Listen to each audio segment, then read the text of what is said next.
Oke, kita mulai ya. Kalau nanti ada yang ngantuk, angkat tangan, mohon izin keluar. Kalau ada yang penting, ada telepon dari keluarga, angkat tangan, izin keluar ya, supaya kita santai tapi tertib. Oke, kita mulai. Assalamualaikum warahmatullahi wabarakatuh.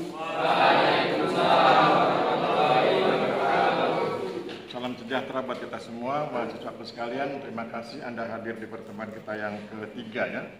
Tadi saya hampir kelas 317B, untung ditelepon Mbak Salsadila, sudah mau berangkat. Kalau sempat di lantai 3 kan setengah mati sendirian di sana ya. Oke, hari ini pertemuan yang kemarin, yang pertemuan kedua, yang presentasi siapa? Yang pertemuan kedua. Angkat tangan dulu biar saya lihat. 1, 2. Satu lagi siapa? Ada 3 kan?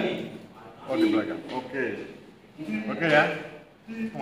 Kemarin Taruna, hari ini Taruni ya. Oke, siap. Kita sukarela aja. Sukarela siapa? 1. Video 1. Ya, video 1. Video 2 siapa? Mbak Salsadila bisa. Video 2 siapa? Video 2. Video 2 mana? Bisa video 2? Mau? Ayo, siapa yang video 2? Masa nggak ada?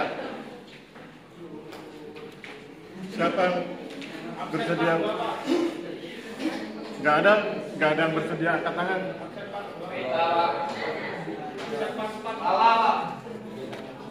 Kita lihat di sini ya. Kalau Rudolfo itu laki-laki ya.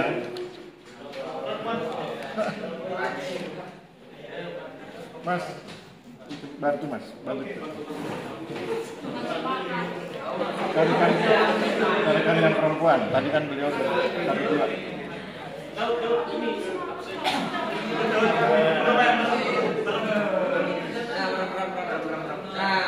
Ini perempuan. Wak Ode mana Wak Ode? Mana? Ini perempuan. Oh ya, oke cukup. 2. Wak Ode mana Wak Ode?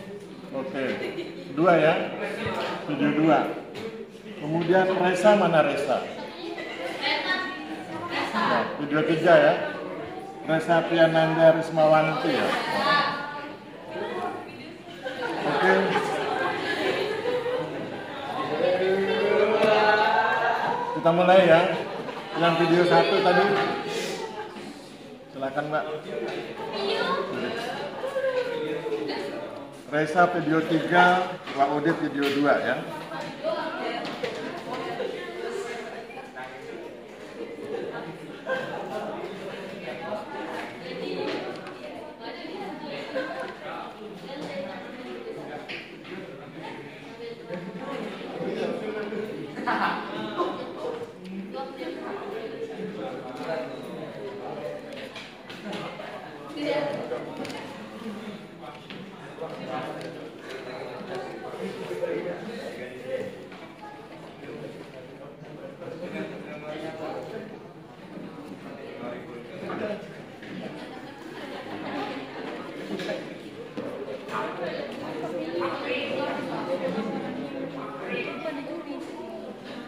Oh ya. Duduk aja santai. Taruh sini aja nggak? Ya, kita dengarkan ya. Mohon perhatian, kita dengarkan. Supaya kita cepat selesai tuh. Jam berapa selesai? Jam 4. Oke. Secepatnya ya. Ya, sama kita ya. Oke. Silakan Mbak. Assalamualaikum warahmatullahi wabarakatuh. Waalaikumsalam warahmatullahi wabarakatuh. Perkenalkan, saya Fioni Ramadhania, NIT 23324635. Baik, di sini saya akan menjelaskan 5 poin penting yang relevan dengan bela negara yang dapat diperoleh oleh video 1 menurut saya. Video 1 membahas tentang ekoturism lereng Merapi pasca konsolidasi tanah. Yang pertama, masyarakat lereng Merapi berusaha bangkit kembali setelah mengalami bencana alam. Yang kedua, masyarakat lereng Merapi menerapkan kinerja kerja keras, kerja cerdas, dan kerja ikhlas. Yang ketiga, program bangkit dengan cara konsolidasi tanah dan ekoturism yang dilakukan yang didukung langsung oleh pemerintah. Yang keempat, penataan kembali tanah dan tata ruang di sekitar lereng Merapi. Yang kelima, pembangunan ekonomi di sekitar lereng Merapi dengan kreativitas inovatif masyarakat lereng Merapi dengan memanfaatkan alam dan sumber daya yang ada. Oke, terima kasih. Sekarang yang membahas laki-laki toh, yang narasumbernya kan perempuan, yang bahas laki-laki. Silakan, siapa yang laki-laki, yang merasa laki-laki? Kalau yang tidak merasa laki-laki jangan angkat tangan ya. Yang merasa laki-laki, siapa yang berani komentar? Wah, mana laki-lakimu? Ayo, yang laki-laki. Ada yang ragu? Kalau ragu ke belakang, lihat sebentar kemudian balik. Ayo laki-laki, mana laki-laki? Ya, satu. Silakan Mas. Diri dulu, sabar. Oke. Saya Triyonis Dakaranto Putro, asal Yogyakarta. Di sini saya mau menanyakan bagaimana pembangunan ekonomi, kan tadi poin 5 adalah pembangunan ekonomi di masyarakat sekitar Merapi, itu mencakup apa aja pembangunan ekonominya? Mungkin bisa diberikan contoh. Terima kasih. Oke, thank you. Silakan narasumber. Baik, terima kasih kepada Mas Daud. Apa saja contoh pembangunan ekonomi? Contoh pembangunan ekonomi yang terjadi di lereng Merapi itu salah satunya adalah peningkatan kawasan wisata lereng Merapi, di mana mereka itu memanfaatkan kreativitas masyarakat dengan membangun pariwisata. Contohnya itu ada tempat penyewaan gym dan di sekitar di lereng Merapi itu salah satu tempat mendaki. Dan masyarakat kita memanfaatkan kondisi itu dengan cara mereka membuat warung-warung kecil. Jadi sebelum pendaki itu naik untuk mendaki, mereka menyempatkan diri untuk belanja gitu. Dan contoh lainnya, mereka juga memanfaatkan sumber daya alam seperti pertanian kopi. Jadi mereka membuat kopi robusta, juga memanfaatkan salah satunya pertanian jahe. Jadi mereka juga membuat produk-produk dari hasil pertanian. Terima kasih. Oke, saya tambahkan ya. Jadi kalau kita ngomong soal bela negara, itu bukan cuma perang. Perang oke, tapi tidak perang juga oke. Bela negara itu nanti aspeknya umum, luas. Tapi kemudian ketika kita masuk ke aspek pertanahan juga luas. Tadi beliau bilang ada aspek sosial, ada aspek ekonomi, dan lain sebagainya. Kemudian tadi dibahas aspek ekonominya apa saja. Itu bagian dari bela negara. Nanti Anda silahkan baca yang saya posting di WA Group itu ya tentang bela negara itu. Sehingga Anda paham bahwa bela negara tidak hanya perang. Bukan hanya militer, tapi sipil juga ikut bela negara. Aplaus buat narasumber satu, terima kasih. Awas jatuh ya. Thank you. Yang mana punya? Oke. Ya. Berikutnya Waudi.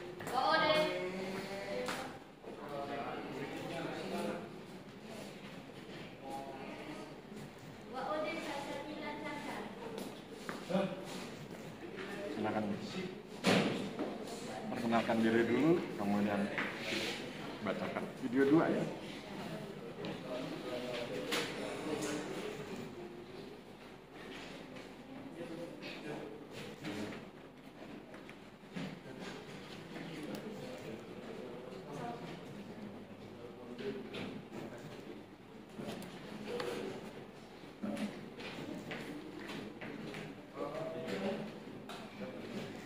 Assalamualaikum warahmatullahi wabarakatuh. Waalaikumsalam warahmatullahi wabarakatuh.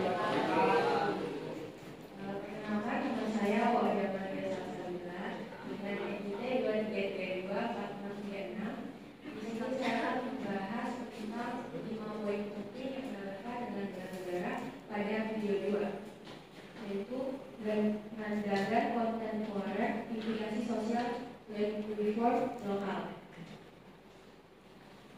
Yang pertama yaitu pentingnya reformasi tanah sosial lokal dalam meningkatkan kehidupan masyarakat di wilayah penandagan, menekankan hubungan antara reformasi tanah lokal dan hak tanggung jawab warga negara dalam membentuk mata pencaharian mereka.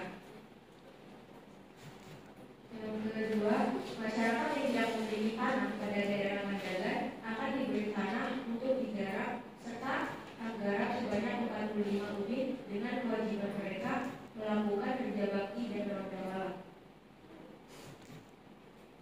Yang ketiga, mekanisme pengelolaan tanah masyarakat Mandagan yang digariskan oleh leluhur mereka sejak tahun 1947, yaitu mewajibkan para pemilik tanah menyerahkan hak garap dari sebagian tanahnya kepada pemerintah desa Mandagan yang nantinya akan diserahkan hak garapnya kepada kepala keluarga petani yang tidak memiliki tanah. Keempat, reformasi lahan sangat penting sebagai faktor pendorong pembangunan ekonomi, pemberdayaan masyarakat, dan mensejahterakan masyarakat merupakan salah satu cara benar-benar dalam rangka memberantas kemiskinan. Dan yang kelima, pada tahun 2010 silam, Dinas Pertanian Kabupaten Purworejo memberikan bantuan tanaman jati yang kemudian oleh petani ditanam di pekarangan.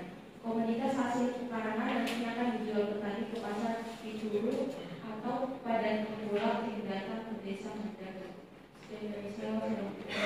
Oke, siapa yang laki-laki yang bersedia? Oh ya, silakan Mas. Diri Mas.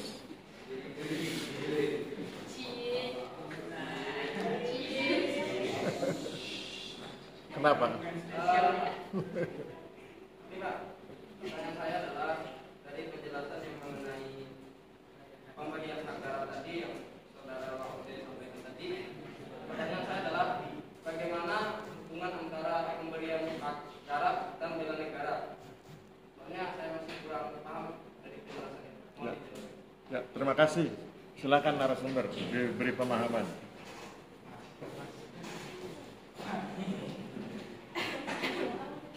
Hubungan antara pemberian hak garap dengan bela negara ya. Oke.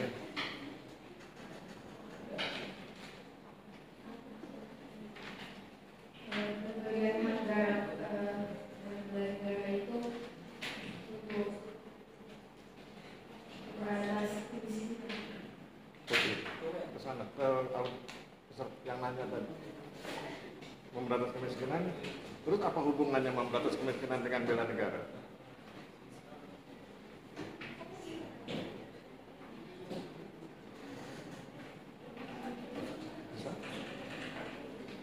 Belum.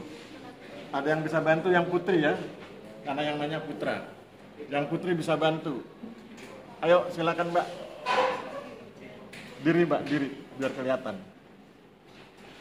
Jadinya pemberian hak garap atas tanah kepada masyarakat yang tidak mampu atau masyarakat tani itu, hak garap itu kan untuk sawah tersebut digarap. Nah, hasil dari garapan tersebut akan meningkatkan ekonomi masyarakat tani sehingga perekonomian itu juga termasuk dalam bela negara. Oke, thank you. Saya tambahkan ya. Jadi tadi kan sudah dibilang bela negara itu bisa berbagai aspek, salah satunya ekonomi. Kemudian kita coba lihat, kalau tidak ada pembagian hak garap, maka sangat timpang antara pemilik tanah luas dengan mereka yang tidak punya tanah. Dan itu jumlahnya besar di desa Ngandegan yang tidak punya tanah. Maka kemudian potensi konfliknya besar. Dan itu peristiwa tahun 1947. Maka kemudian ketika orang baru selesai merdeka, kemudian melihat ketimpangan, kan kemudian bisa terjadi konflik. Maka itu bagian dari mencegah konflik. Mencegah konflik itu bagian dari bela negara.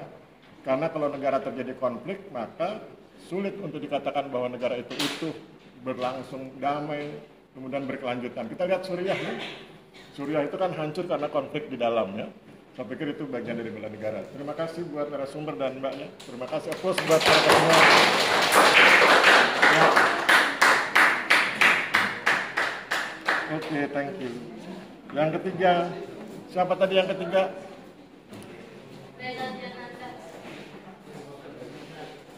Oh ya. Dedek Desti, saya Ada videonya ya.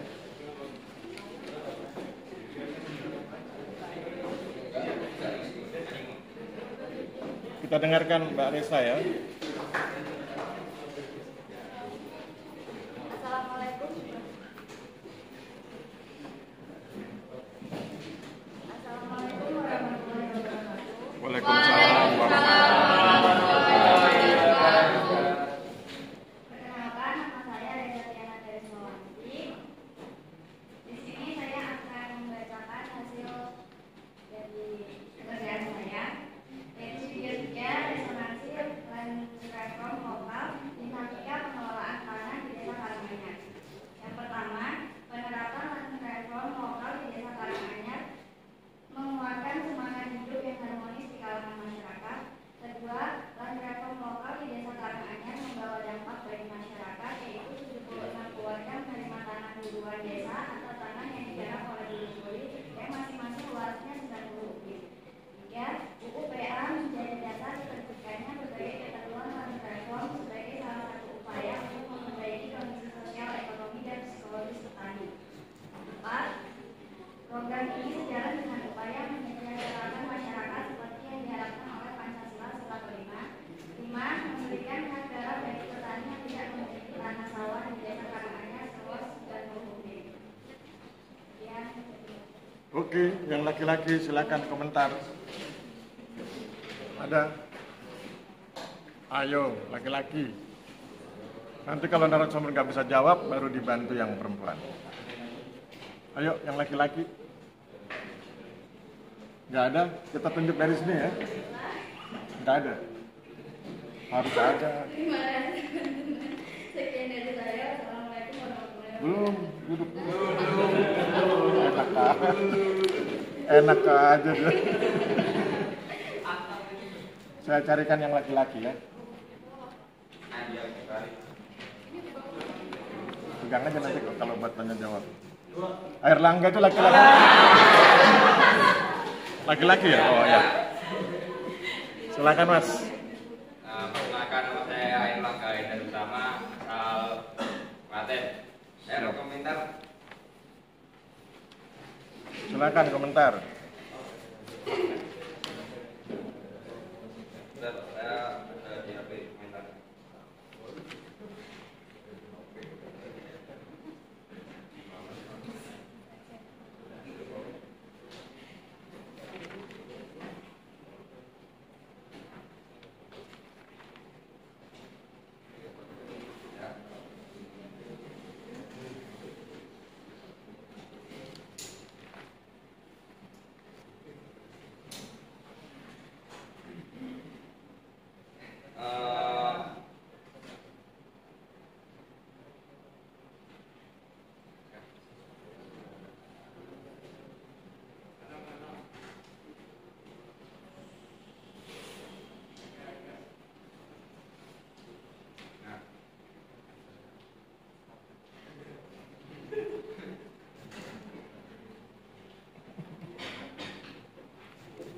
Saya bukan berkomentar, Pak. Saya akan bertanya, Pak. Oke, silakan. Saya bertanya, apa saja faktor-faktor yang mendorong resonansi dan reform lokal di Desa Karanganyar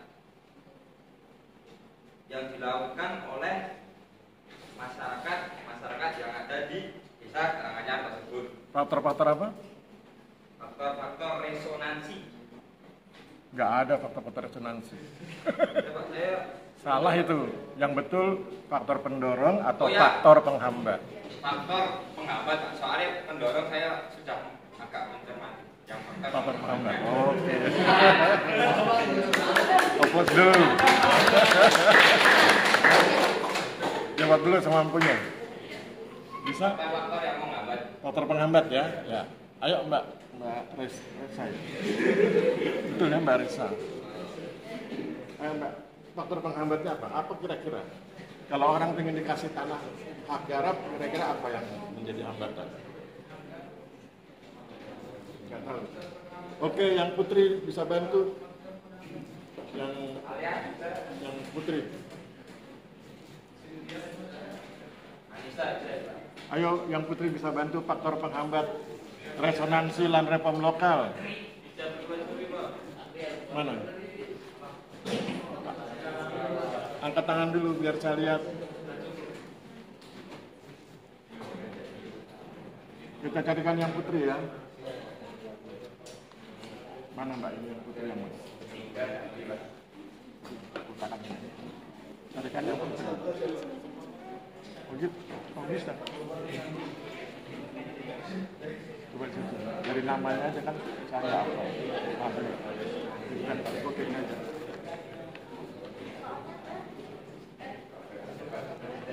Ceca itu siapa? Kamu Ceca? Chelsea, L-nya kecil sekali. Apa? Mana Chelsea? Adanya Real Madrid, Pak. Nomornya itu nomor induktornya 4602 mana? Benar ya 4602. Diri Mbak. Diri dulu.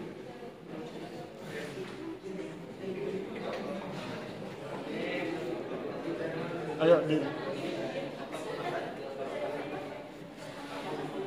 Faktor penghambat. Faktor penghambat. Ini. Yang ada di belakangnya. Jawab semampunya, nanti kalau nggak bisa saya bantu. Nanti kalau nggak bisa saya bantu. Yang ada di faktor penghambat.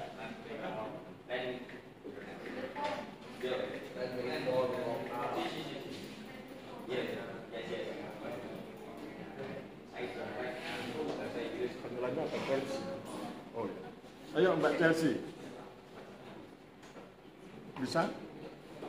Harus bisa. Saya bantu. Lihat saya. Kalau Mbak bisa, kemudian ada perintah dari kepala desa, mana itu harus orang. Nggak bersedia alasannya.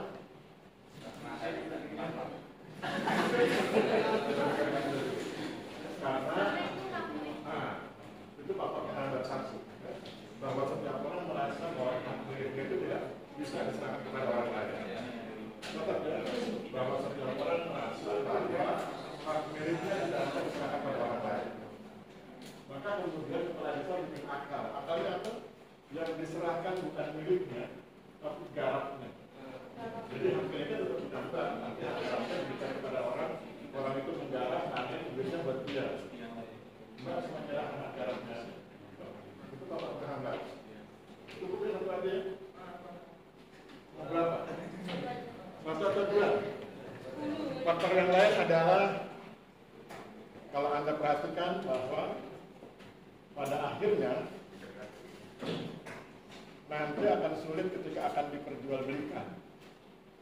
Jadi hak garapnya sudah diserahkan kepada seseorang, tapi kan kemudian mau dijual.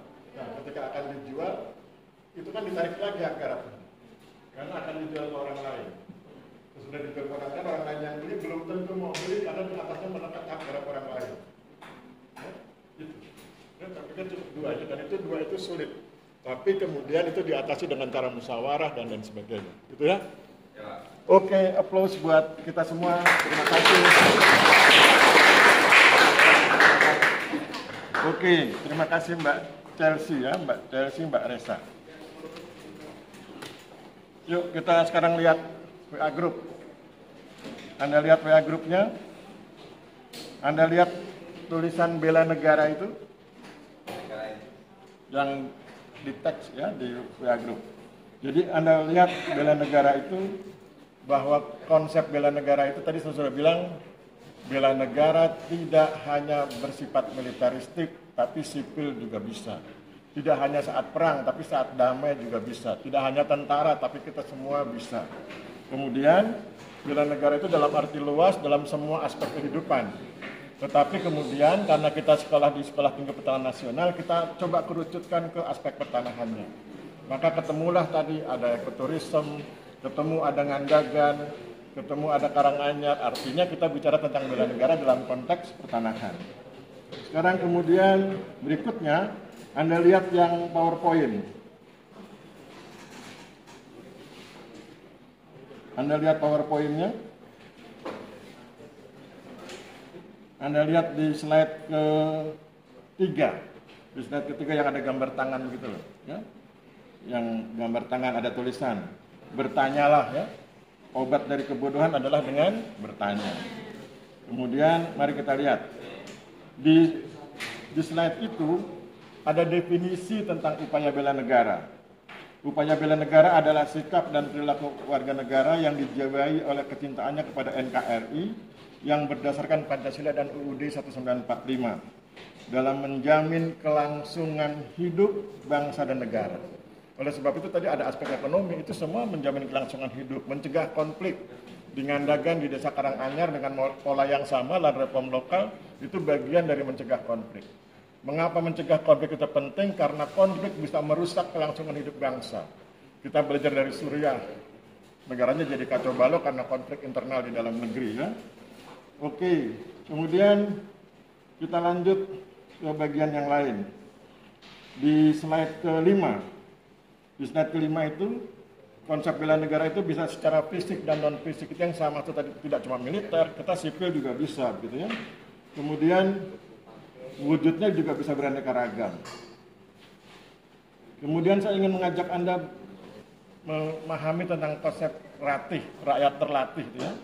Jadi ratih itu dulu ada Menwa, sekarang Menwa udah nggak ada. Nggak adanya itu bukan karena konsepnya negatif, nggak ada mungkin karena keterbatasan daya dukung ya. Kemudian ada banyak sekali. Kemudian kalau Anda perhatikan sistem pertahanan kita kan sistem hankam rata, pertahanan keamanan rakyat semesta. Jadi kalau ada keadaan darurat, semua warga negara bisa dikerahkan untuk berperang. Kita ambil contoh Swiss. Swiss itu nggak punya tentara, dia hanya punya polisi. Tetapi kalau Anda nyerang negara Swiss, itu seluruh warga negara Swiss siap perang. Karena mereka dilatih. Jadi umur 18 tahun mereka sudah latihan militer, itu disebut wajib militer ya. Latihan militer, kemudian sesudah selesai latihan militer mereka namanya tentara cadangan. Disimpan, mereka kerja sesuai profesinya masing-masing, yang pelukis tetap pelukis, yang pemain musik main musik. Tapi begitu negara Swiss diserang dia akan bergerak. Jadi itu konsep bela negara dalam pengertian pertahanan rakyat semesta. Kemudian saya pikir yang lain nanti Anda baca sendiri ya. Sekarang kita tanya jawab. Siapa di antara Anda yang punya pertanyaan? Ya, silakan Mas. Kalau ada satu kasus, bagaimana pendapat Bapak kalau ada satu kasus, kalau ada politikus yang dia melakukan, dia mau bela negara, tapi dengan cara-cara yang kotor atau yang curang gitu. Contohnya apa? Contohnya, jangan sebut nama ya, karena ini kan direkam. Nanti YouTube-nya diblok. Ya, Pak. Nanti kan kita masukkan YouTube, nanti YouTube saya hilang gara-gara itu. Yang penting jangan sebut nama. Kira-kira apa? Tindakannya apa? Tanpa menyebut nama. Apa? Dia mau membuat pasar baru, tetapi kan ada pasar lama yang harus diurus lagi. Dia tidak mau ambil pusing, dia bakar saja pasar itu, nanti dia bangun kembali. Wah, kalau bakar pasar bukan masalah politik, itu masalah kriminal. Seperti pasar lama. Ya, tapi harus ada contohnya supaya bisa dibahas. Kalau Anda bilang politik kotor tapi nggak ada contohnya, kan saya susah bahasnya. Anda bilang, Pak, dia politikus kotor, kenapa? Belum mandi 3 hari. Oh, itu beda lagi kan. Jadi hati-hati. Tidak mandi 3 hari bukan berarti politikus kotor kan. Ya, jadi harus ada contohnya. Apa contoh konkretnya? Tapi nggak boleh nyebut nama. Kalau kamu bilang bakar pasar itu kriminal, ya, itu bukan masalah politik, itu masalah. Tidak harus politikus, siapapun kalau bakar pasar ditangkap.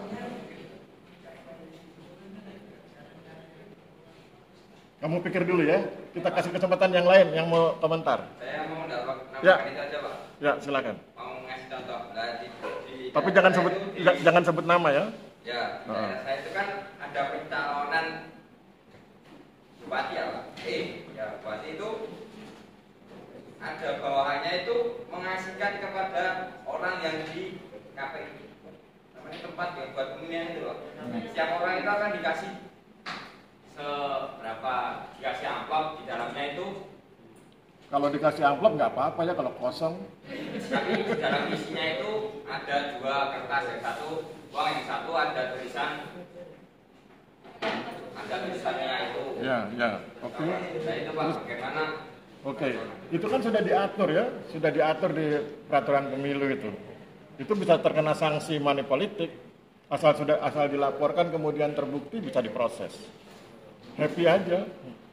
Sudah ada. Tapi masyarakat itu malah senang Pak jika dikasih itu. Berarti yang ditangkap masyarakatnya itu. Ya, itu. Maksudnya Ya. seperti yang saya bilang tadi, dia melakukan money politik, tapi tidak ketahuan gitu Pak. Tapi Oke. Tetapi Santai aja.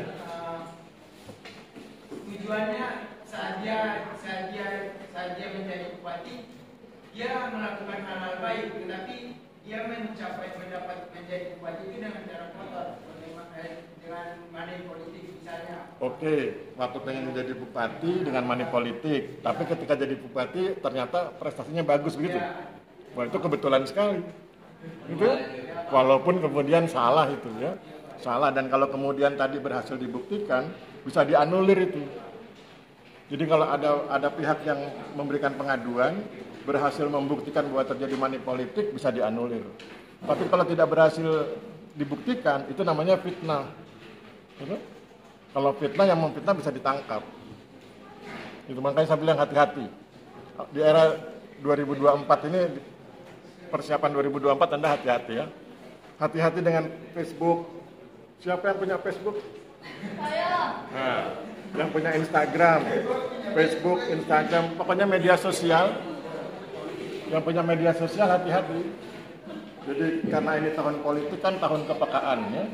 Jadi cybercrime-nya polisi itu kan tiap hari main itu ya di internet. Jadi jangan sampai, pertama jangan sebut nama. Kalau Anda ingin mengkritisi sesuatu jangan sebut nama.